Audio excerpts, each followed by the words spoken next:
Hi everyone, welcome you to our channel A Word a Day. I am Fruity. It's food o'clock. I'm so hungry. Tooty's delicious food did not fill my tummy. Don't make fun of me.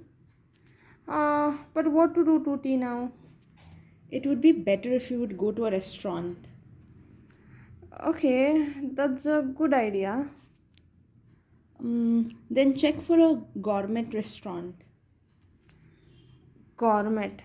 I only know veg restaurant or a non-veg restaurant. What do you mean by gourmet restaurant? Gourmet can be used in many instances, such as you can use gourmet to describe a person. It means who know a lot about cooking and enjoys eating food. A gourmet restaurant means that serves good quality food. Oh, I learned a new word. Okay, then I'll check for gourmet restaurants nearby. Perfect.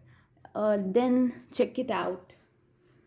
Okay, if you want to know if Tutti and Fruity really are gonna have dinner, then please do not forget to subscribe to get notified daily. And also, please like, comment, and share. Thank you so much. Bye. See you soon.